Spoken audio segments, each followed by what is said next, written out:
할렐루야. 아멘. 저희 오늘 부활절 후 부활 후 둘째 주일입니다. 전주에는 예수님 부활하셨습니다. 우리도 부활할 겁니다. 이거 하셨죠? 제가 뺏겼다고 말씀드렸죠. 그래서 예수님이 부활하셨고, 좀 다짐이지만요. 다짐인과 동시에 우리의 선포입니다. 그렇죠. 우리 믿음의 선포고요. 예수님이 우리가 부활할 것이기에 우리는 그렇게 부활할 소망 가운데 예수님 안에서 어떻게 살아갈 것인가, 어떤 방향성을 가지고 살 것인가에 대해서 또 고민하는 시간이, 또 기도하는 시간이 필요할 것입니다.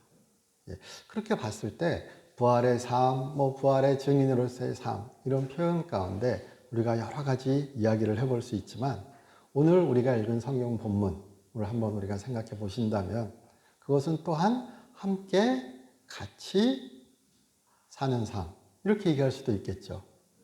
나 혼자 사는 것이 아니라 함께 같이 그렇게 살아가는 삶. 근데 그것이 주님 안에서, 주님 안에서 그가 나를 위하여 죽으셨고, 근데 우리 보통 그렇게, 저도 하도 이게 습관이 돼서 나를 위하여 죽으셨다죠. 그렇죠? 왜냐면 내가 중요하거든요. 우리를 위하여 죽으셨다 그러면 좀 멀게 보여요. 이게 더 멋있긴 한데 이게 좀 더 멋있긴 한데, 그가 우리를 위하여 죽으셨다, 이 표현보다 나에게 더 울리고 저에게 더 울리고 저를 더 움직이는 것, 나를 더 움직이는 것은 그가 나를 위해 죽으신 거예요. 옆에 분 이렇게 한번 보시면요, 저분을 위해 죽으신 게 아니라 나를 위해 죽으신 거예요. 이게 중요해요. 그렇죠? 저분을 사랑하시는 게 아니라 나를 사랑하시는 거예요. 저분을 위해 눈물을 흘리시는 게 아니라 나를 위해 눈물을 흘리세요. 제가 좀 과장되게 이렇게 비교의 말씀을 드렸지만, 우리가 그렇습니다. 내가 먼저예요. 참 우리가 안타깝고, 그런 우리의 심성을 우리가 막 주님 안에서, 성령 안에서 싸우고 이기고자 노력하지만, 때때로 또는 종종 자주 우리는 우리 자신을 어쩔 수 없이 바라봅니다. 그래서 제가 아까 처음에 그냥 별 생각 없이 주님, 우리를 위해 죽으셨습니다, 그것이 아니라 나를 위해 죽으셨습니다. 그리고 나를 위해 부활하셨습니다. 그러니까 나는 나를 위해 살겠습니다. 멋진 이상한 3단 논법이죠. 그가 나를 위해 죽으셨고 그가 나를 위해 부활하셨죠. 그럼 나는 어떻게 해야 되죠? 내가 잘 살아야죠. 나를 위해 잘 살아야죠. 그가 나 때문에 죽으셨는데, 그가 나 때문에 부활하셨는데 내가 잘 살아야죠. 제가 좀 이상한 얘기를 하지만요, 꼭 우리의 심성이 그렇게 흘러가기도 하는 것 같습니다. 그런데 오늘 우리가 읽은 성경 구절, 이 초대교회 혹은 사도교회라고 이야기하는 그 교회는 참 이상한 모습을, 혹은 이런 일이 있었어? 할 수 있을 정도의 그런 모습을 보였던 것 같습니다. 오늘 우리가 읽은 본문을 다시 한번 보면요, 사도행전 4장입니다. 32절. 믿는 무리가 한 마음과 한 뜻이 되어 모든 물건을 서로 통용하고 자기 재물을 조금이라도 자기 것이라는 이가 없더라. 시작부터 부담이 이만큼 올라옵니다. 한 마음과 한 뜻이 돼요. 한 마음과 한 영혼이 돼요. 아마 이것은요, 그렇게 이해하면 좋을 것 같습니다. 주님 안에서 부활의 소망 가운데 그렇게 그들이 구원의 삶을 살아가기에 한 마음과 한 뜻이 되었다. 왜냐하면 한 영을 마시고 한 영 안에서, 이렇게 보셔도 무리 없습니다. 한 영은 무슨 영인가? 성령님이시잖아요. 성령 하나님 안에서, 그러니까 해일된 하나의 생각으로, 하나의 이념으로, 하나의 신념으로 모였다는 것이 아니라 한 주 안에,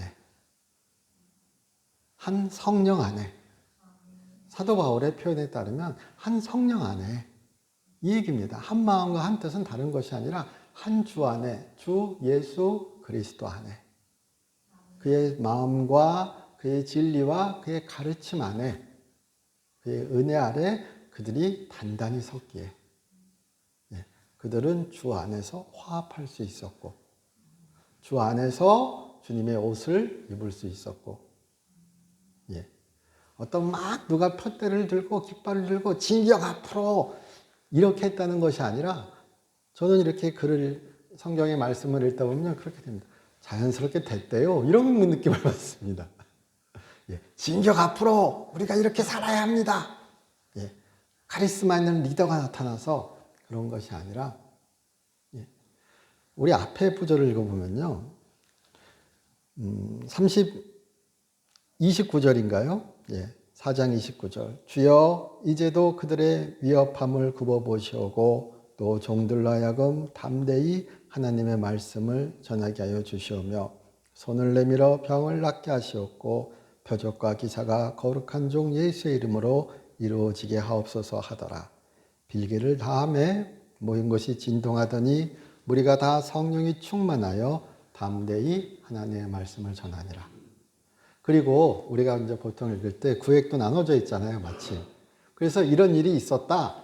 그리고 거기서 딱 끝나고 그 다음에 우리가 서로 그렇게 한 마음과 한 뜻이 되어 이렇게 우리가 곧잘 이해하고요. 그렇게 구조 분석을 하기도 합니다. 그런데 잘 생각해 보시면요. 이 이야기의 촉발은요. 예수님께서 부활하시고 승천하시고 그들에게 주의 성령이 하나님의 성령이 내려오는 그 주의 선물을 받을 그 오순절 우리가 기념하는 오순절 성령 강림을 기다리라. 그렇게 말씀하시고 오순절날 성령이 강림하시고 그리고 베드로가 설교하고 그리고 많은 사람들이 주를 믿게 되고 그 다음에 또 기도하는 가운데 성전 미문 앞에 앉은 그렇게 걷지 못하는 자 40년간 걷지 못하던 자 40세 된 걷지 못한 자를 베드로가 그렇게 보고 이야기합니다. 내게 은과 금은 없거니와 내가 내게 가진 것으로 내게 명하노니 일어나 다 아시네요. 그렇죠. 일어나 걸으라. 그랬더니 그가 걷습니다. 그리고 그가 기뻐 뛰며 하나님을 찬양합니다. 그리고 사도 베드로가 사도들이 제자들이 하나님을 더욱 그렇게 주 하나님을 전합니다. 근데 그 하나님은 무엇인가? 우리가 4장 이렇게 싹 보시면요. 4장 2절만 보셔도요. 딱 한마디로 한 줄로 나와 있습니다. 어떻게 전하는가? 예수 안에 죽은 자의 부활이 있다고 백성을 가르치고 그렇죠. 그들이 우리 다른 버전 여러 개로 이야기할 수 있지만요. 무엇인가? 예수님 안에 우리가 죽게 한 그 예수님을 하나님이 살리셨고 그가 우리 오늘 표현처럼 저기 현수막의 표현처럼 부활의 첫 열매가 되셨기에 우리는 어떻게 이야기하는가? 우리는 어떻게 증거하는가? 죽은 자 안에 부활이 있다. 우리가 그렇게 전하고 증거하고 하였더니 우리 삶에서 우리 당신과 나의 삶에서 그렇게 부활의 능력이 하나님의 은혜가 넘치는 여러 가지 일들이 일어난 거죠. 그 이야기 중에 한 가지가 그렇게 걷지 못하는 자가 걷게 된 것이죠. 그렇잖아요. 죽은 자의 부활이 모든 일에서 그리고 그렇게 일어난 일에서 그들은 무엇을 얘기하는가? 죽은 자 안에 부활이 있다. 예수 안에서 죽은 자의 부활이 있다. 그들이 그것을 가리키고 증거하고 전하였다. 그리고 그것을 싫어한 그런 유대인의 일부 무리들이 그렇게 그들을 위협하고 그들을 그렇게 압박할 때 그들은 어떻게 하였는가? 모여서 기도하였다. 그게 우리가 조금 전에 읽었던 4장 29절의 이야기죠. 쭉 간축해서 말씀드리면요. 그래서 그들이 그렇게 하나님께 기도하였다. 그랬더니 하나님이 응답해 주셨다. 그렇죠. 땅이 진동하고 하나님의 응답을 그들이 알게 된 거죠. 그리고 뭘 했냐? 진격 앞으로 했냐? 그것이 아니라, 자, 그 다음에 오늘 우리가 읽은 본문이죠. 믿는 무리가 한 마음과 한 뜻이 돼요. 그들은 예수님을 알았고, 예수님을 믿었고, 성령 안에 있었고, 기도하였고, 우리가 말하는 신앙생활이죠. 뭔가 특별한 다른 거 아니죠. 하나님의 큰 은혜가 막 그냥 폭포수처럼, 우리 그런 거 있지 않을까요? 나에게는 요만한 믿음밖에 없는데 저분은 뭔가 하나님이 큰 은혜를 베푸셔서 이만한 믿음이 있는 거예요. 그러니까 저분은 되고 나는 안 돼요. 저분은 믿음이 높고 깊고 넓고 내 믿음은 좀 작은 것 같고, 그래서 막 각자의 차이가 있어서 막 그런 것이 아니라 32절은 믿는 무리가 다 한 마음과 한 뜻이 돼요. 서로 조화되고 서로 연합하여 주 안에서. 그래서 이야기했답니다. 모든 물건을 서로 통용하고 자기 재물을 조금이라도 자기 것이라 하는 이가 없더라. 여기서도요, 저는 이 성경 말씀을 보면서 그런 생각이 들었습니다. 자기 것을 자기 것이라고 말하는 이가 없더라. 자, 그러면요, 자기 거란 얘기죠. 그렇죠. 네 거 아니라 그러는 거 아니시죠? 그러나 하나님 것이죠. 이게 맞죠. 우리가 뒤에 우리 읽지 않았지만요, 36절, 37절, 그 다음에 5장 1절부터 11절까지 두 사람의 이야기가 나옵니다. 오늘 읽은 구절에 대한 어떤 세부적인 예로서 두 예가 나오는 거예요. 이런 교회의 모습이 있었습니다. 그렇게 서로 나누고 그렇게 서로 협력하고 서로 위하여주는 교회의 모습이 있었습니다. 그리고 그 안에 또 다른 두 예가 나옵니다. 하나의 예는 위로의 아들이라고 얘기하는 바나바의 이야기. 그리고 또 하나는 어떤 부정적인 예로서 아나니아와 삽비라의 이야기가 이렇게 같이 나오는 겁니다. 한 마음과 한 뜻이 되어 그렇게 서로 협력하고 나누고 위하였다. 여기서 딱 끝나고 딱딱 뭐 얘기가 나오는 것이 아니라 그런 모습 가운데 이런 모습도 있고 저런 모습도 있었답니다. 어떤 이상적인 하나의 모습 딱 그렇게 그려놓고, 아, 이 모습 그렇게 얘기하는 것이 아니라 이런 모습 가운데 이런 모습도 있고 저런 모습도 있었습니다. 우리가 그런 얘기하죠. 너무 이상적입니다. 그렇죠. 여기만 딱 이렇게 봐도요, 아, 이게 가능해? 그렇죠. 이게 지금 가능하려면 우리는 어떻게 해야 되죠? 저한테 좀 편한 용어로 말하면은 다 버리고 히피처럼 살아야 되죠. 자연과 함께 우리 공동농장? 아니면은 좀 좋게 얘기해서 키부츠?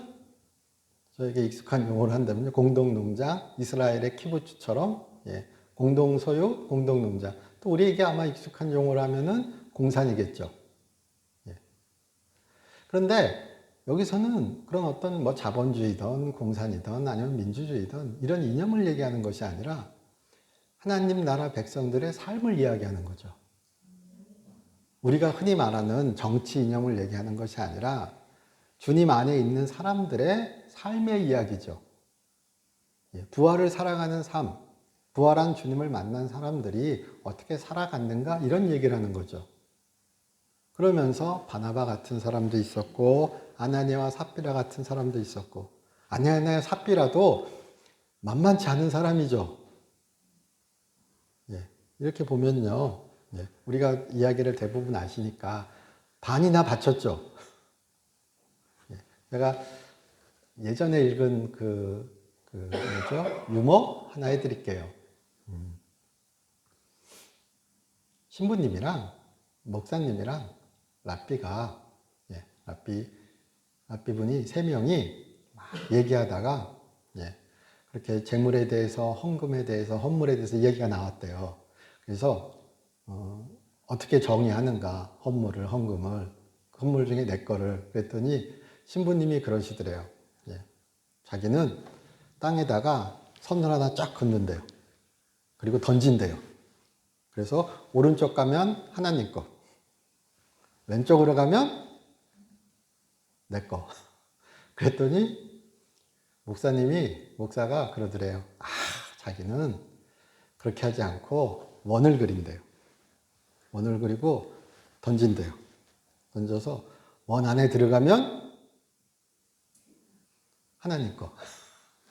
원 밖으로 빠지면 내 거. 그랬더니 라피가 두 사람 얘기를 듣고 쳐다보면서 믿음 없는 자들 그러면서 그렇게 얘기하더래요. 자기는 공중으로 던진대요. 하나님 어디 계시죠?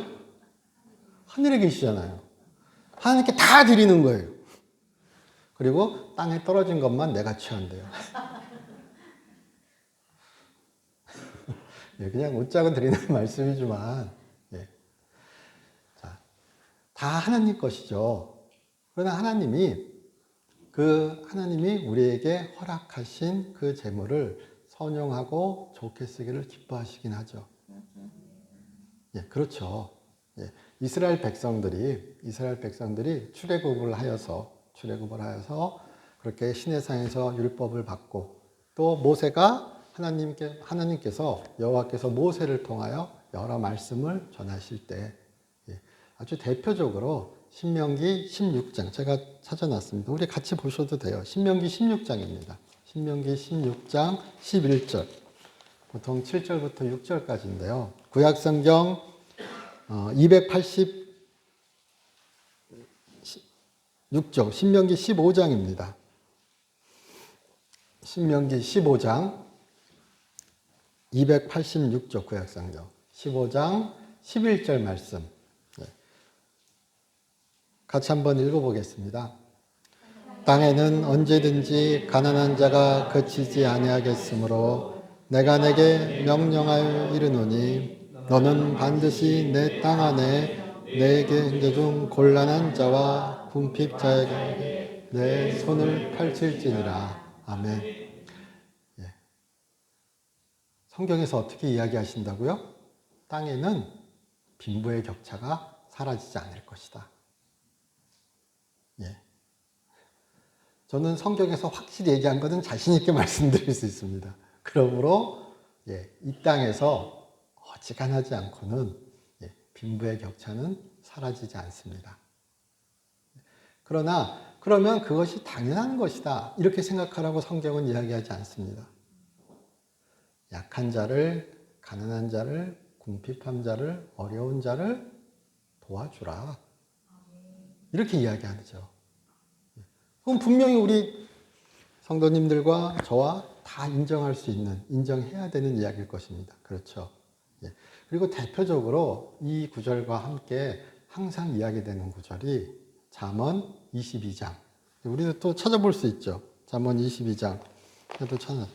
22장 2절 9절입니다.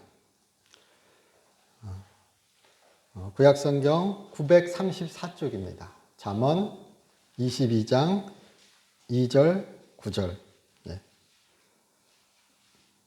934쪽 같이 한번 읽겠습니다. 가난한 자와 부한 자가 함께 살거니와 그 모든 일을 신이는 여호와시니라. 아멘. 9절 선한 눈을 가진 자는 복을 받으리니 이는 양식을 가난한 자에게 주민이라. 아멘. 하나님이 선한 자, 가난한 자와 부한 자 다 있게 하셨다. 또 이렇게 이야기하죠. 그러니까 그러면은 나의 가난은 하나님 탓이야 이러면 대책 없습니다. 그 얘기가 아니라 그렇게 하나님이 세상 가운데 허락하셨다. 이러할지라도 하나님은 어떻게 이야기하시는가? 너희는 선한 눈을 가지라. 그 선한 눈을 가지는 것은 무엇인가? 가난한 자를 돕는 것이다. 그리하면 하나님이 너에게 복을 주실 것이다. 이렇게 얘기하신다고요. 선한 눈. 예수님께서 우리 유명한 구절 있죠. 마태복음이나 우리 산상 설교 혹은 산상 수훈이라고 하는, 예. 저희 눈이 나쁘면, 눈이 좋으면 우리 이런 얘기 하죠. 예. 눈은 영혼의 창? 이런 얘기 하나요? 예. 영혼의 창. 우리 그래서 막, 예. 좋은 영혼을 가져야 된다. 막 이렇게 얘기하고 하기도 하고 그렇게 합니다. 그런데요. 예. 오늘 우리가 읽은 그 구절처럼 유대인들에게, 히브리인들에게 선한 눈은 무엇인가? 예. 구제예요. 자선이에요. 우리가 얘기하는. 우리 마태복음 또 한번 찾아볼까요? 마태복음 6장입니다. 예. 마태복음 6장. 예수님께서 여러 가지 그렇게 바리새인들의 어떤 위선적인 그리고 우리가 해야 될 그런 제자들의 이야기를 말씀하시는 산상설교 가운데 마태복음 6장 1절 2절 1절에 사람에게 보이려고 그들 앞에서 너희 의를 행하지 않도록 주의하라 이런 표현이 나오죠. 너희 의를 행하지 않도록 너희 의 이렇게 의 그럴 때요 우리 체닥합니다. 체닥하 체닥하 의가 체닥하거든요. 근데 너희 의를 행하는 것이 무엇이냐? 6장 2절에 그러므로 구제할 때 이렇게 나오죠. 예. 우리 여기에 대한 아주 전통적인 해석이 있습니다. 너희가 구제할 때 이렇게 나오잖아요. 이 얘기는요. 너희가 구제한다면 이렇게 예수님이 말씀하신 게 아니라 너희가 구제할 때 누구나 다 이스라엘 사람이라면 유대인이라면 히브리인이라면 하나님의 백성이라면 누구나 다 구제해야 한다는 것이 유대인들의 기본 인식입니다. 그래서 너희가 구제한다면 이렇게 예수께서 말씀하시는 것이 아니라 너희가 구제할 때 구제하는 것을 당연한 것으로 여기시고 전제하고 그렇게 말씀하시는 거예요. 그래서 여기 번역도요. 우리의 번역도 그렇게 번역합니다. 그렇게 쓰여져 있고요. 그리고 의를 행하는 것이 무엇이냐, 의로운 것이 무엇이냐 그렇게 얘기할 때 가장 대표적인 것이 바로 구제입니다. 그래서 지금도 현대 히브리어에서 제가 아는 바 체닥하는 의가 되기도 하고 빈민구제, 구제가 되기도 합니다. 그거는 우리가 또한 알아두어야 할 진리입니다. 아, 그건 외식이야, 그건 형식이야, 그건 율법주의야, 이렇게 멀리 두고, 그건 유대인들이나 그렇지. 이렇게 하실 것이 아니라, 하나님의 백성들에게 있어서, 하나님 나라의 사람들에게 있어서 나누어 주면, 그렇게 서로 돌봐주면, 그렇게 지켜주면, 수천 년간 이어온 그런 하나의 정신이었습니다. 그래서 우리는 의를 맨날, 의를 이렇게 예수 그리스도의 의, 전가된 의, 우리를 의롭다 칭하셨다, 우리가 의롭지 않다, 이거에서만 끝납니다. 거기에서만 끝나면은 좀 아쉽습니다. 그것이 아니라 의는 다양한 용법과 용례를 가지고 있습니다. 그리고 예수님께서 말씀하시는 여기에서 너희가 의를 행할 때 너희의 의 이렇게 얘기할 때도요. 그 의가 무엇이냐? 아주 대표적으로 그렇게 구제할 때. 그래서 우리 한 예를 들을 때 유대인들은요. 요즘도 그렇게 하는지 모르겠어요. 아마 할걸요. 빵이나 이런 거 있죠. 이렇게 밖에 걸어둡니다. 가져가시라고 못 먹는 사람들. 그러니까 어려운 게 아니라 큰 것이 아니라 그런 식으로 아마 여기에 지금 우리가 읽은 그 사도행전 본문 구절에서도요.